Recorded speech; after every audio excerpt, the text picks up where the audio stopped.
Raríssimas, raríssimos e raríssimes, bom dia, René de Paula Júnior falando aqui no Radinho de Pilha, 10 de fevereiro de 2023, sexta-feira, e sexta-feira os nossos episódios, as nossas conversas, eles acabaram ganhando aí um outro tom, né, um outro sabor, um sabor aí de reflexão sobre a semana, sobre esses assuntos que foram pipocando e que a gente tentou costurar mal e mal ali, é a hora da gente respirar um pouco e pensar naquilo tudo que emergiu ao longo dessa semana. E, curiosamente, um incidente matinal, né, hoje às 8 da manhã, eu acho que ele pode ser um bom pontapé inicial para costurar muita coisa que a gente viu por aqui. A questão é a seguinte: tocou o interfone, eu já estava esperando, né, às 8 horas que o interfone fosse tocar, o interfone tocou pontualmente às 8 horas, era o pessoal da portaria, um pouco desconfortável, porque, afinal, pera um instante só, tem alguém aqui na portaria, ele vai prestar serviço? Aí eu falei, não, ele é meu amigo. Não, mas ele vai prestar serviço, porque senão é só às 9. Eu falei, não, é meu amigo. Para tentar dar um pouco de contexto, né, acontece que eu tenho um especial apreço por um ritual, no meu caso, mensal, que é ir ao barbeiro. Eu tive a felicidade de, durante décadas, regularmente, né, sentar ali na poltrona privilegiadíssima de Celso Caldeira Pinto Afonso, que era o meu barbeiro português, que já faleceu, infelizmente, um amigo querido, inúmeras conversas, né?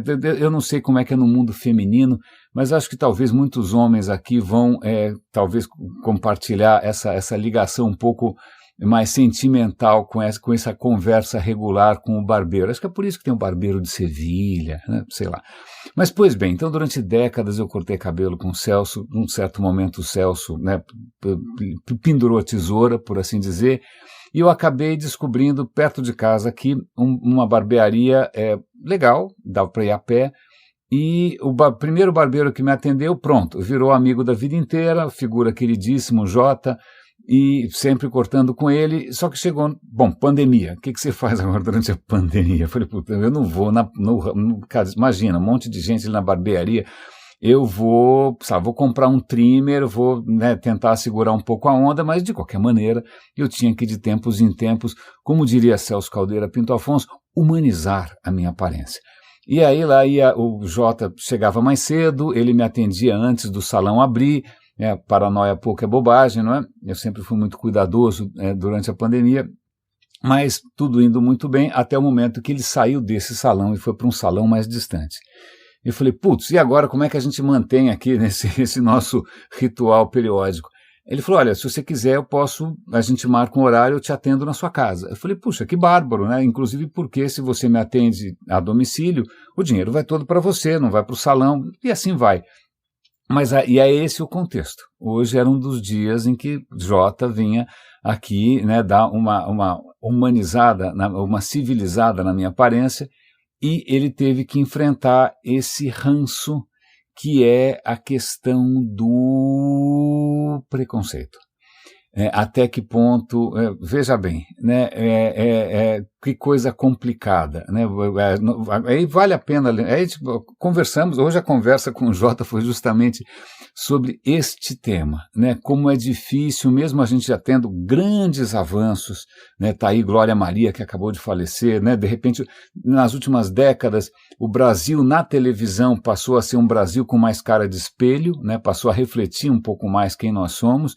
Eu me lembro no começo que você ligava a televisão, tinha a Xuxa, que é uma alemã de 2 metros de altura, né, mas como assim? Era se você visse um negro ali, ou qualquer outra etnia, normalmente ele tinha alguns papéis permissíveis, outros nem tanto, né, o resto era todo mundo em princípio europeu, né, mas de uns tempos para cá isso felizmente, né, e aliás, se a gente compara com outros países da América Latina, realmente aqui a gente está fazendo avanços bastante expressivos. É lógico que tem um monte de obstáculos, mas agora que racismo é crime, discriminação é crime, injúria racial logo talvez seja criminalizada também, tomara que sim, mas para complementar isso com uma outra visita, né, visita de amigos, recentemente recebemos aqui em casa uma amiga da minha mulher que conheceu um gringo, casou com um gringo, foi embora, foi morar na Gringolândia, e ela, passando uns dias aqui, nos visitou.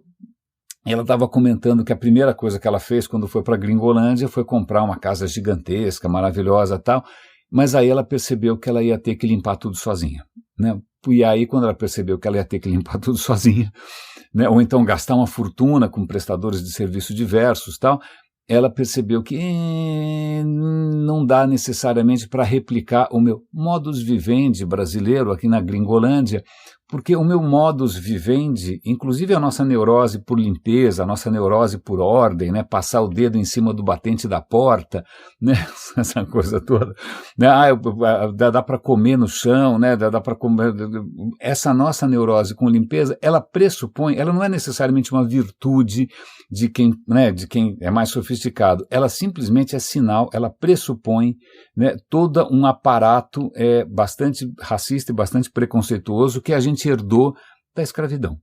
Né, nós fomos o último país, que eu saiba, eu estou chutando, alguém por favor me corrija, tá? Deve ter algum país mais maluco que o nosso, mas nós fomos os últimos a extinguirem a escravidão, e só que eu tenho certeza que muitos aqui são mais novinhos, não passaram por isso, mas quem é um pouco mais velho e quem estava numa certa classe social certamente cresceu, né, em algum tipo de imóvel que tinha um quarto de empregada, que era simplesmente, né, quase que uma jaula em algum lugar, né, uma pessoa que era arrancada muitas vezes do sertão e vinha trabalhar num regime desumano, a pessoa não tinha direito à vida pessoal, até hoje volta e meia aparece, né, na televisão, famílias bacanudas por aí, né, que ainda mantêm idosas num regime praticamente escravo, né, isso fez parte da vida de muita gente. Se caísse alguma coisa no chão, você chamava ou a faxineira, ou a passadeira, ou a cozinheira, ou o piscineiro, ou o jardineiro para consertar, né? E se você precisa trocar uma torneira, você chama simplesmente alguém também que vai entrar pelo elevador de serviço, não é mesmo? Quando você vai para a Gringolândia, e aí eu tenho inúmeros relatos de amigos que já passaram por isso, o cara chegou lá, ok, bacana, agora você vai trabalhar aqui, sei lá, em Londres, que seja, né? E olha, tá aqui a chave do seu apartamento, aí quando chega lá a mulher fala, não, esse apartamento não dá porque não tem ralo no banheiro, eu preciso lavar o banheiro, bom, tá bom, vamos fazer uma reforma no banheiro, quem que a gente chama? Não chama ninguém, faça você mesmo. Como assim você precisa de alguém para fazer uma coisa dessas? Aí você percebe o quanto a brasilidade típica, ela pressupõe, né, toda uma senzala que felizmente está desaparecendo, né? Felizmente isso está ficando cada vez mais distante, mas ainda, se eu der uma volta aqui no quarteirão, e eu comentei isso com o Jota também, né, você vai ver, sei lá, as mulheres maravilhosas dos executivos da Faria Lima passeando com seus bebês, mas veja bem, o bebê está num carrinho empurrado por uma babá. Né? E aí o Jota estava contando que ele já tem clientes ali que tem 3 babás, né, em turnos, né, para 24/7, a criança jamais deve ficar desassistida, né? A criança tem que se acostumar com ter um serviçal, claro, por que não? Não é? E aí ele conta de uma cena em que ele estava atendendo um cliente a domicílio, à beira da piscina, aquelas coisas sensacionais, a criancinha se esborrachou no chão, e na hora de chorar, ela chorou, foi correndo chorar nos braços de quem? Da mamãe? Do papai? Não, da babá. Né? Então, veja, felizmente esse Brasil está começando a desaparecer. Eu fico feliz de ver lá a Flávia Oliveira, a Lilian Ribeiro, a Aline Midleves, eu nunca sei como é que fala o nome da Aline, né? em que de repente vão ali ocupar um espaço merecidíssimo. Vale lembrar que eu cresci onde, de repente, o lugar para quem é negro era ser a globeleza, ou seja, ou você botava a bunda de fora, né, o seu grande talento é a bunda, né, ainda mais, bom, deixa para lá, porque ela era casada com um austríaco, né, para completar o circo, mas, veja, nós estamos finalmente reconhecendo a força da nossa diversidade, e eu acho que isso é algo que pode ser uma bela definição do Brasil. E essa história toda, eu acho que tem uma ressonância bastante forte com muito do que a gente ouviu aqui, sobretudo essa série chamada Bad Blood, Sangue Ruim, que a BBC fez, apresentada pelo maravilhoso Adam Rutherford. Eu admiro imensamente, ele é biólogo, um excelente divulgador de ciência, em que ele fez uma série grande aí sobre as origens do racismo, da noção de eugenia, né, e das consequências absolutamente nefastas. Obviamente o último episódio é em Auschwitz, né, num campo de concentração. Mas ontem eu ouvi um episódio, eu ouvi tudo meio fora de ordem, eu me distraí, me descuidei, e ontem era um episódio especialmente doloroso, mas que me fez entender questões atuais. Porque o grande lance aqui é o seguinte, isso não é história, isso não é passado, isso é presente, né? Isso é simplesmente o presente, porque eu nunca entendi muito bem, recentemente teve aí um quiproquo na política americana, eu não acompanhei muito bem, em cima da noção de aborto, né, do direito ao aborto, etc. e tal, e eu ficava matutando, por que será que a direita americana, os republicanos, são tão paranoicos com a questão do aborto? Mesmo aqui também, se você pega o bolsonarismo, não, porque sou contra o aborto. É uma questão cristã? É uma questão da Bíblia? O que diabos que é? Eu sempre achei que fosse uma questão religiosa, mas prepare-se, a questão é um pouco mais complicada, tá bom? Vamos lá, a história eu comentei ao longo dessa semana que a noção de eugenia, a própria palavra eugenia, ela é criada na Inglaterra, por gente que de repente resolveu dar um ar de ciência para o preconceito, né? Antes você tinha toda uma visão meio hierárquica, né, de raças, meio até com um certo fundo religioso. Deus criou assim, blá blá blá, será que fulano tem alma, será que índio tem alma, será que negro tem alma, não tem? Ok, mas tinha uma questão religiosa. Mas como na época a ciência estava bombando, se tinha Darwin, se tinha, né, as coisas de Newton, Revolução Industrial, então os caras dão uma roupagem de ciência, mas se bem que não era ciência, né, e vão dar um discurso meio pseudocientífico para a noção de raça, e vão pendurar nessa história a história não, a raça humana tem que ser aprimorada, e ela vai ser aprimorada na medida que a gente fizer bons cruzamentos. Isso mistura com uma outra história completamente fantasiosa, que é a da supremacia branca, né? Eu comentei que um cara chamado Madison Grant, ele escreve um livro chamado O Final, né, ou A Morte de uma Grande Raça, dizendo que a nossa raça branca maravilhosa, ela está correndo risco de extinção, porque as outras raças inferiores, elas vão nos substituir, e existe um complô internacional justamente para que esses imigrantes de todas as cores esquisitas, possíveis e imagináveis, eles têm um monte de filho, eles têm filho que nem coelho, né, e aí eles vão nos substituir, e isso cria um pânico racial, né? A nossa grande raça vai ser substituída, e essa história de substituição, eu comentei com vocês que há pouquíssimo tempo, acho que em 2017, quando teve esses choques raciais em Charlottesville, nos Estados Unidos, o pessoal branquelo lá ficava gritando em coro: vocês não vão nos substituir, os judeus não vão nos substituir, os negros não vão nos substituir.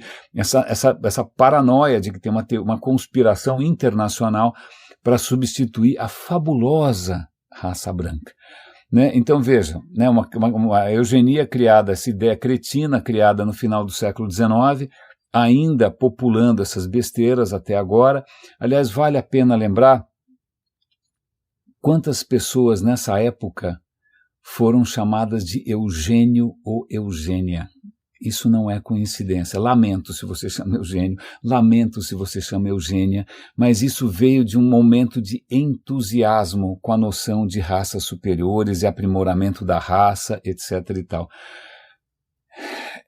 O episódio que eu ouvi ontem, ele dessa vez volta para os Estados Unidos, e ele começa mostrando ali que vários estados começam a passar leis proibindo a miscigenação racial, leis promovendo a esterilização, né, de certas pessoas. Que certas pessoas são essas, né?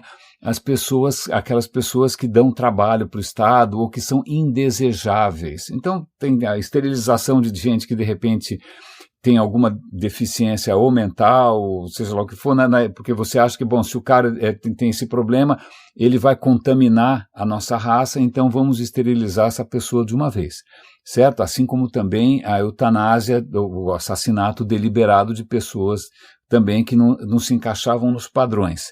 Tá? O entusiasmo com essa história de aprimoramento da raça era tão público e notório, né, que em algumas regiões dos Estados Unidos, que tinha aquelas feiras, feira agrícola, sabe, que tem lá o porco mais gordo, a abóbora maior, o porco, sei lá o que diabo, aquelas feiras com diversão, você tinha concursos de fitness, mas não fitness, você não tinha que ficar levantando um pneu, essa coisa sadomasoquista de crossfit. Não, era para ver quais eram as famílias que eram mais fit, chamava Fitter Families, enquanto os aviões passam sobre as nossas cabeças agora. Aliás, a qualquer momento vai começar a marreta do vizinho, tá bom? São 9h05 agora, né? A qualquer momento o nosso vizinho vai começar a marretar porque ele está fazendo uma reforma. Mas, pois bem, você tinha concursos para ver ali naquela região quais eram as Fitter Families, quais eram as famílias que definitivamente, do ponto de vista, entre aspas, evolutivo, de eugenia, elas eram mais puras. Então, era um entusiasmo geral, porque todo mundo queria ganhar um prêmio, queria pegar ouro, bronze, prata, sei lá o quê. Tinha exame de sangue, tinha exame de QI, tinha exame de beleza, né? Todo mundo para ver quem era ali o mais fit. Ok, vamos ficar com isso na cabeça, eugenia, né, quem é a família mais fit, esterilização. Ao mesmo tempo, a Revolução Industrial, ela provoca grandes mudanças sociais, ela abriu uma série de oportunidades de trabalho, as mulheres passaram, inclusive, a se educar mais. Então você tem muito rapidamente, no começo do século passado, mulheres indo para a faculdade, fazendo curso superior. De uma hora para outra tem curso ali que metade é de mulheres. Isso é uma absoluta revolução. E se você pega os anos 20, que foram logo depois da Primeira Guerra, ufa, acabou a guerra, legal, vamos nos divertir. Vem a época da diversão, dos grandes bailes, vem a época do jazz. E você sai um pouco daquele modelo convencional de papai, mamãe, filhinho e vai tentar se divertir um pouco mais. A natalidade começa a cair. A natalidade começa a cair, sobretudo entre mulheres educadas. Adivinha quem são as mulheres educadas? Predominantemente as mulheres brancas. O pessoal da eugenia pira, porque falou, pelo amor de Deus, vocês não podem parar de fazer filho, porque se vocês fizerem menos filho, branco, loiro, né, educado, vocês vão ser substituídas por esse bando de imigrante escurinho, né, analfabeto, violento, perigoso. Eu estou lembrando do Trump dizendo ali que ele tinha que botar um muro porque os mexicanos têm muitos bad hombres, tem hombres malos, né? Então veja, o pânico com a queda da natalidade, né? Mas o que é interessante é que nesse meio tempo, enquanto as mulheres conseguem conquistar um pouco mais de liberdade, brancas ou não, você tem uma ativista chamada Margaret Sanger, que ela é super a favor do controle de natalidade. Ela diz, olha, eu quero, o corpo é meu, né? Eu decido se eu quero engravidar ou não, eu decido se eu quero abortar ou não. Ela começa a ser uma ativista desse tipo de controle parental. Né? Ela é presa 8 vezes, né? Realmente ela dá muito a cara para bater. Ela foi uma das fundadoras de uma instituição que acho que existe até hoje, que chama... como é que chama?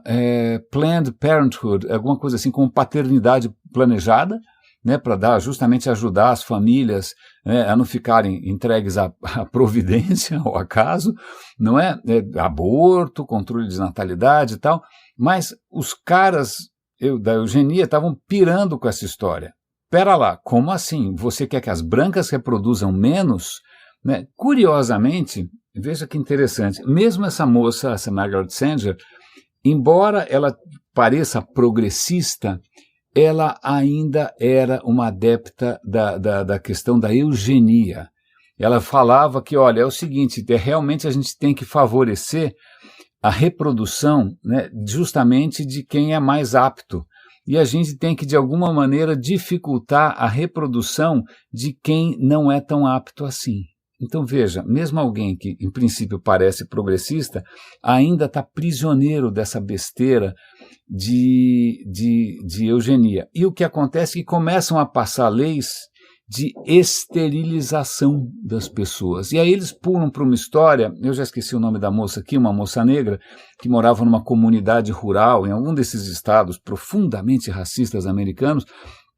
O que acontece, um dia ela está voltando ali da plantação, um cara mais velho agarra, não lembro se ele era branco ou não, e dopa a moça, estupra a menina que tinha 14 anos, 15 anos, a menina engravida, ela não entende nada, porque imagina, naquele tempo, você era um trabalhador rural, esquece, não tinha educação de nada, quanto mais educação sexual.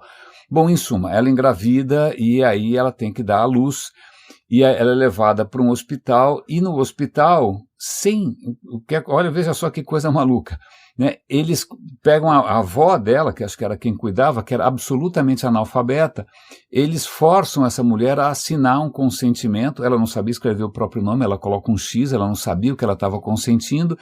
O que acontece? A garota dá à luz e eles automaticamente ligam as trompas, eles esterilizam, não sei se ligam as trompas ou removem o útero, fazem alguma coisa irreversível, eles esterilizam forçosamente uma moça de 15 anos. Por quê? Veja bem, ela é incapaz, ela é mentalmente incapaz. Se a gente não fizer isso, ela vai continuar dando à luz a mais gente mentalmente incapaz, a mais gente inferior. Ela nem sabe o que aconteceu, ninguém tinha entendido o que tinha acontecido. Muitos anos depois, ela casa, vai tentar ter filhos, não consegue. Quando ela vai fazer uma consulta médica, vem à tona, você foi esterilizada à força. Você e mais dezenas de milhares de mulheres, homens também, inicialmente essa história de esterilização começa com vasectomia, mas depois vai para a mulherada e muita mulher preta, né? Muita mulher afro-americana. Tá bom. Então, veja só, até hoje, agora já estão fazendo processos de reparação, os caras estão começando a fazer algum tipo de compensação, alguns lugares estão reconhecendo que isso não foi absolutamente monstruoso, mas o que é interessante é que o filho dela, que sobreviveu ao parto, ele dá um depoimento. Ele fala, veja bem, os caras esterilizaram a minha mãe, e vocês acabaram de ouvir minha mãe. Minha mãe, ela é mentalmente incapaz? Não. É uma pessoa, né, pessoa perfeitamente normal, aliás, como qualquer pessoa, mesmo que fosse mentalmente capaz, merecedora do direito de viver. Né? E agora veja, vamos imaginar que ela fosse, por alguma razão qualquer, mentalmente incapaz. Eu sou um executivo da IBM. Eu tive uma carreira brilhante. Então, quem são esses caras para decidir, né, quem pode viver e quem não pode viver, quem pode se reproduzir e quem não pode? Veja, isso é uau, eu achei o episódio tão forte. É lógico, eu já comentei com vocês aqui de como foi a própria questão na Alemanha, em que eles mataram por eutanásia e esterilizaram centenas de milhares de pessoas que eles achavam que estavam sendo um fardo para a nobre raça branca alemã. E eu vou complementar essa história toda com uma reflexão curiosa. Aliás, eu estava comentando agora mesmo com o próprio Jota essa história que foi a seguinte, o tempo que eu fui para a Alemanha, a história é a seguinte, eu tinha uns 30 anos, não lembro, eu consegui uma bolsa para estudar por alguns meses na Alemanha. Ok. Estou lá na Alemanha, acabo conhecendo uma moça sueca, a gente acaba ali se enroscando, tem um namorico, e viaja para cá, viaja para lá, tudo muito bom, tudo muito bem. É bastante estranho, nessas horas os choques culturais são muito interessantes, porque eu não falava sueco, ela não falava português, a gente tinha que, imagina, namorar em alemão, é uma quase contradição em termos, mas ok, tudo indo, tal, mas aí um belo dia a gente estava viajando juntos, e aí tinha um orelhão. Na época não havia celular, né? Ela viu um orelhão, falou, vou fazer uma ligação para minha irmã lá na Suécia. Eu falei, tá bom. Aí, não entendo nada dessa história, mas eu percebi ali que ela estava meio enrubescida. Eu falei, bom, ela deve estar contando alguma coisa aqui do nosso affair. Aí terminou a ligação e eu falei, e aí, você contou para sua irmã, né, que a gente está junto? Ela falou, contei que eu estou namorando um blatte. Eu não entendi a palavra. Porque, aliás, não parecia alemão, só que é uma palavra sueca. Eu perguntei o que era, não entendia.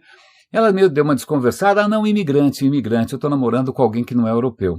Ok, passaram-se acho que 20 anos, nem sei quanto tempo passou.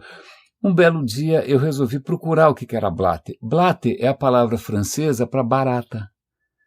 Barata. Barata, assim como os americanos chamam, os latino-americanos de cucaracha, o pessoal mais nórdico, vamos chamar assim, chama qualquer coisa que não seja necessariamente nórdica de barata. Então eu fui promovido, né? Pô, que engraçado, né? Porque se você perguntasse antes disso para mim, qual é a sua etnia, qual é a sua raça, é uma palavra que eu me nego a responder, não sou cachorro. Né? Mas qual você fala, você é branco, o que você é? Eu falo, você acha que eu sou branco, né? Agora, não, eu falo, depende, se eu for lá para a Suécia, eu sou uma barata. Eu sou uma barata, eu sou tão... Né? Todo mundo é barata, menos eles. E aí eu vou fazer uma pergunta, essa história de superioridade branca é uma coisa tão inexplicável para mim, porque vamos lá, da onde vem a superioridade da raça branca? Não, a civilização ocidental, a ciência, a arte, então vamos lá, vamos voltar no tempo, as maravilhas da antiguidade, tá bom? Qual a primeira que você pensa? Pirâmides do Egito, ok? 4.000 anos atrás, né, na época, se você pegar, vamos pensar lá o pessoal branquinho, que eram os ingleses, estavam fazendo Stonehenge, que era cara, ridículo, né? Stonehenge é uma pilha de pedras, tal, contemporâneo das pirâmides. Veja, não tem nem comparação, as pirâmides são muito mais elaboradas, nossa, é um esforço social monstruoso, tem aí escrita, tem um monte de coisas, né? Tem administração, tem gerenciamento de pessoas, logística. Veja, a pergunta é, as pirâmides foram feitas por gente loira de olho verde? Não. Ups, então tá bom. Pirâmides, ok, deixa pra lá. Não, mas veja, a arte clássica, tá legal, vamos pra Grécia. Tá legal, Grécia. São loiros de olho verde? Não necessariamente. Quem já foi para a Grécia sabe que os caras são morenos também, não é? E se você pegar, por exemplo, ok, vamos pegar, sei lá, vamos para Roma então. Roma piorou. Roma, quando os caras adoram achar que, né, os fascistas admiravam Roma, César. Roma, a gente comentou isso recentemente no Radinho, Roma nasce da maneira mais bastarda possível. Né? Os caras reúnem todos os caras que estavam perdidos, vem para Roma, você não tem para onde ir, você é um expulso, criminoso, vagabundo, não importa a sua etnia, vamos construir Roma. Roma não nasce com uma história assim, mítica, né, de loiros de olho verde. Não, depois eles vão inventar uma bobagem de Troia, mas é só ficção. Roma nasce com um caldeirão social de gente de tudo quanto é canto. E mesmo ao longo do Império Romano, você teve imperadores ali que vieram, sei lá, do norte da África, que vieram de tudo quanto é canto. Não, então Roma não era necessariamente branquela, branca de olho verde, certo? E não, mas pensa, a ciência, então tá legal, vamos falar de ciência então. Os algarismos que você usa para fazer matemática foram inventados pelos árabes. São loiros de olho verde? Não, não são. O zero foi inventado na Índia. São loiros de olho verde? Também não. Não, então vamos pegar o alfabeto, certo? Quem inventou o alfabeto? Um viking? Não, fenícios, que também não são loiros de olho verde. Enquanto isso, então tá, vamos para o meio da Idade Média, século 7, 8, 9, 10, a filosofia de Platão, etc., isso estava tudo esquecido. Quem tira isso do completo esquecimento, porque a Europa estava imagina, um atraso desgraçado, as pessoas, desculpa, mas olha, quando acabou o Império Romano, as pessoas esqueceram como limpar a própria bunda. É isso, não tinha mais água corrente, não tinha mais banheiro público, então imagina, a Europa não era capaz de limpar o seu próprio traseiro. Nesse meio tempo, Bagdá, não, imagina, Damasco, cidades com cultura, sofisticação, o Oriente estava bombando, a China estava bombando, e o Ocidente branquelo, nesse meio tempo, cheirando mal. E esses caras resgatam justamente a produção dos gregos, que não são loiros, né, da filosofia persa, filosofia árabe, ok? Ok. Então, nesse meio tempo, século 8, 9, cadê os brancos? São os vikings, que são, vou pensar em nórdicos então, vikings, que moram lá numa choupanas e cujo business model, o seu modelo de negócio, o seu modus vivendi, seu modus operandi consiste em saquear e matar e roubar e levar tudo de volta. O que eles não... Olha que legal que esses caras lá fora são muito mais avançados eu vou trazer tudo para casa. Era pilhagem. Tá bom, eles eram comerciantes também, mas eram comerciantes inclusive de escravos. Então veja, cadê a superioridade branca nessa história? Cadê algum mito de fundação, né, para mostrar que a gente deve muito à grande civilização branca nórdica? É lenda, é lenda, é lenda, é lenda, é lenda. Se a humanidade conseguiu fazer algum progresso, isso veio de tudo quanto é canto, veio da Ásia, aliás, já que é assim, já que a gente vai falar de civilização ocidental, certamente alguém vai falar, e aliás eu tenho que agradecer ao Jota por ter mencionado isso enquanto a gente estava ali cortando o cabelo. Ele falou, pô, vê aí, ó, quando a pessoa bota um quadro de Cristo, o cara é loiro de olho verde. Eu falei, é isso mesmo, cara, qual é a chance de que... Só se for realmente um milagre, né? Aqui, o primeiro milagre é o cara nascer de uma virgem. Segundo milagre é o bebê ser loiro de olho verde. Porque o cara, Cristo, judeu, né, ali na Galileia, algo me diz que ele não parece necessariamente um cantor de rock norueguês. Não, eu acho que não.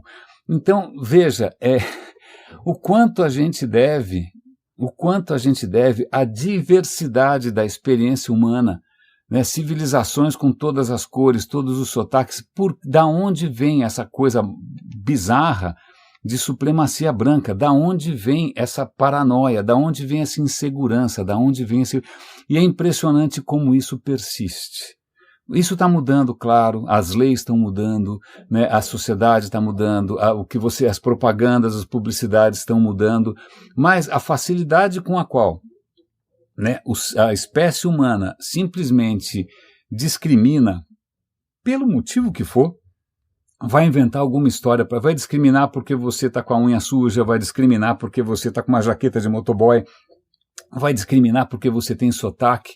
Vale lembrar que eu já vi algumas pesquisas, e aí também estou falando de orelhado, por favor, alguém me corrige, mas que se você pegar as culturas que são mais intolerantes, que são mais racistas, você vai encontrar a Inglaterra, que tem, né, veio de um sistema praticamente de castas. A Índia também, com a questão de castas, também tem uma coisa bastante difícil com relação à diversidade. Você tem Japão também, que também é um país que tenta ser mais homogêneo do que ele é, porque o Japão não é etnicamente homogêneo, nenhum país é.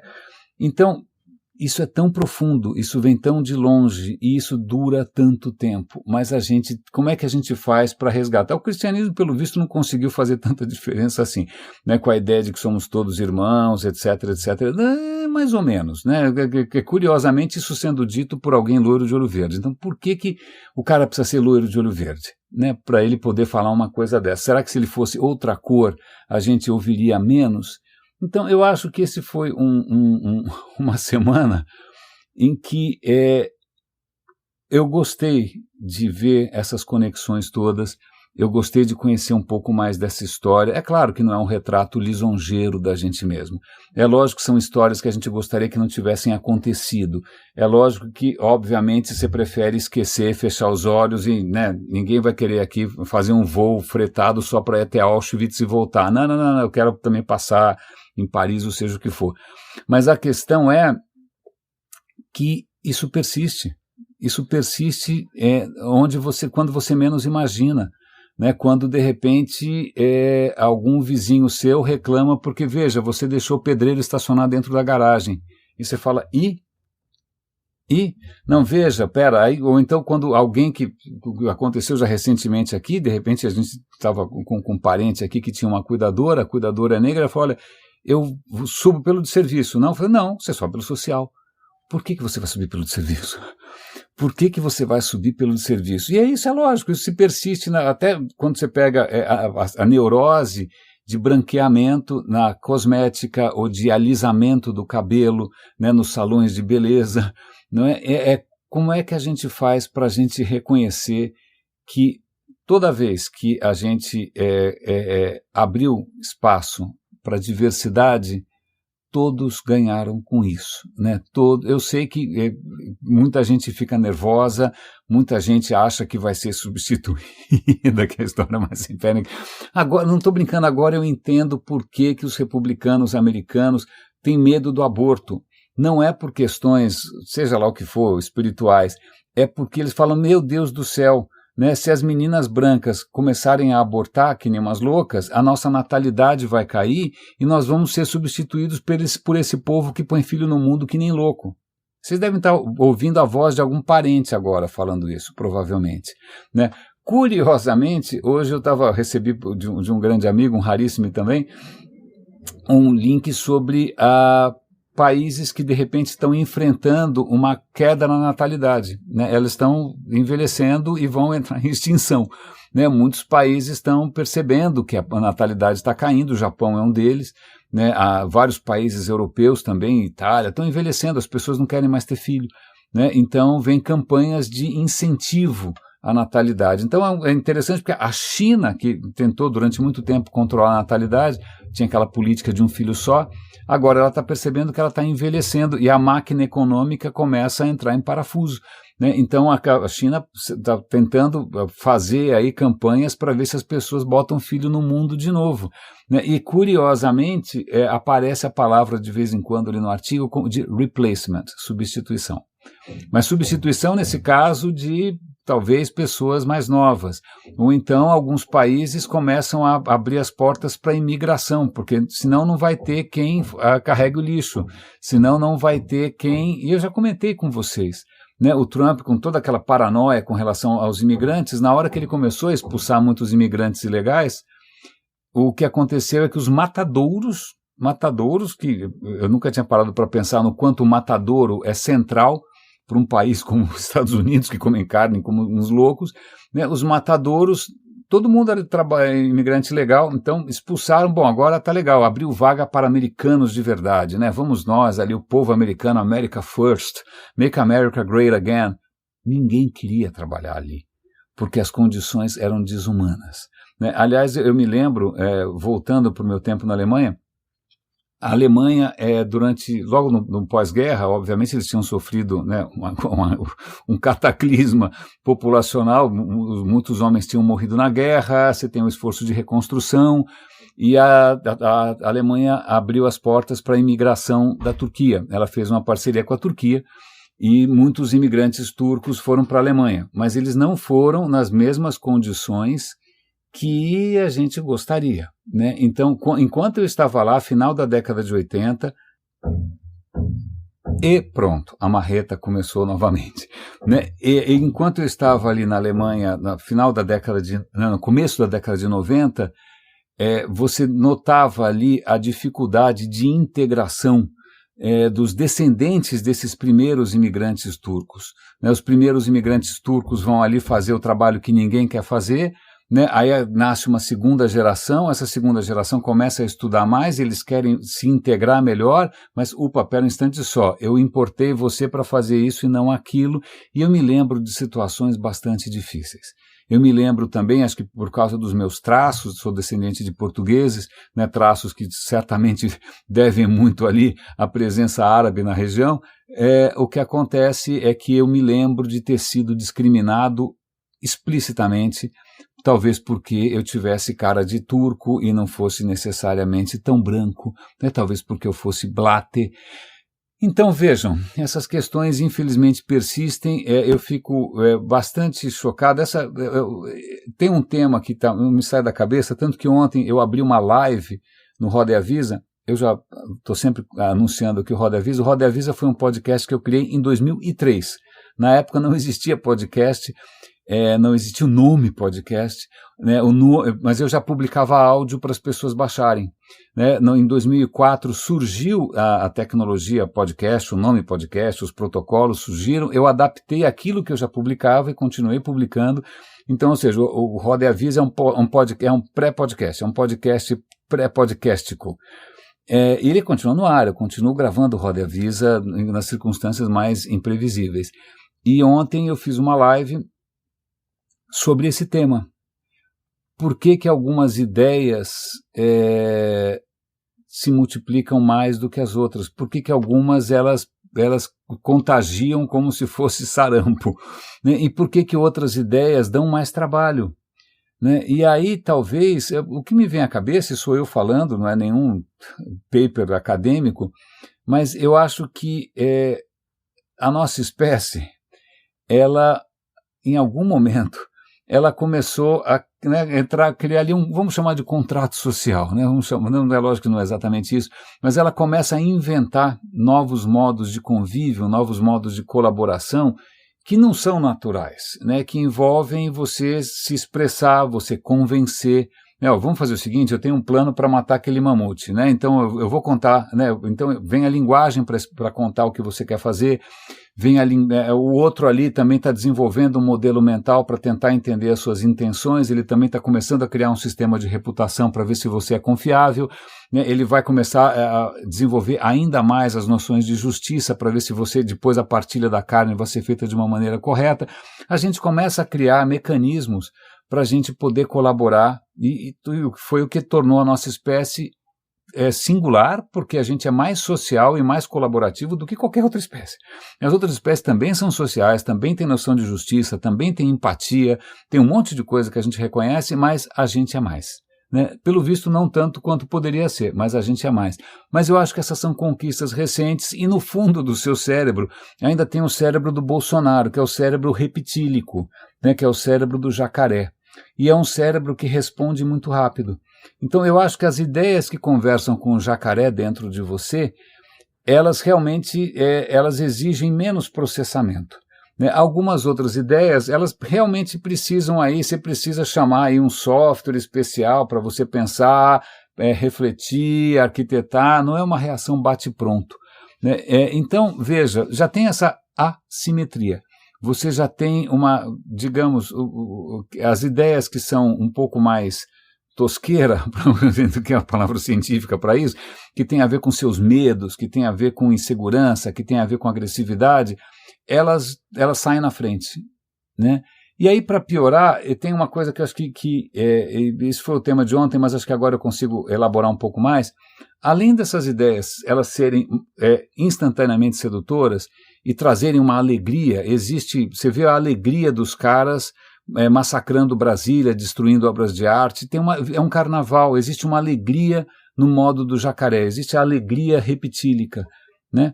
Existe a felicidade, né, de você esmagar a cabeça de um outro, esquecendo que ele também é um ser humano. Existe um fervor religioso em você botar fogo nos infiéis. Isso é o seu cérebro de jacaré, não é mesmo? Mas como se não bastasse isso, a gente inventou algoritmos que, em princípio, são tosquinhos, nada demais. O algoritmo é mais assim, olha, presta atenção, tenta entender quais são as coisas que geram uma reação mais rápida. E se você identificar, vamos fazer o seguinte, favorece isso, joga mais lenha na fogueira, joga gasolina, né, divulga isso mais, dá uma alavancada, né, dá uma anabolizada nessa história. Então, esses algoritmos que nem parecem tão perversos assim, o que eles fizeram talvez tenha sido um dos maiores tiros no pé da humanidade. Vamos falar em tiro no pé, aliás, fazer um parêntese aqui. Minha mulher compartilhou agora comigo uma notícia de um paraíso, que deveria ser um paraíso. Né? Aí eu acho que é ali Trindade, a Trindade que chama, que fica, eu não sabia, se eu me perguntasse onde é que fica Trindade, não tenho a menor ideia, mas Trindade fica no meio do nada, fica a 1.000 quilômetros de Vitória, no litoral do Espírito Santo, acho que é Trindade o nome, são as ilhas, que é a Marinha que controla e tal. 1.000 quilômetros de Vitória, cara, eu nem sei como é que acharam por acaso, porque como é que você acha uma ilha no meio do nada? Pois bem, uma pesquisadora estava lá, andando ali, vendo, né, o ambiente, ali é um ambiente de reprodução de tartarugas verdes, uma espécie também bastante delicada, e ela achou estranhos minerais, né, estranhas formações rochosas no chão. O que era aquilo? Plástico virando pedra. Né? Você tem vários processos na natureza, processos lentos, né, que mineralizam as coisas. Né? Rochas sedimentares, né? Lembra disso?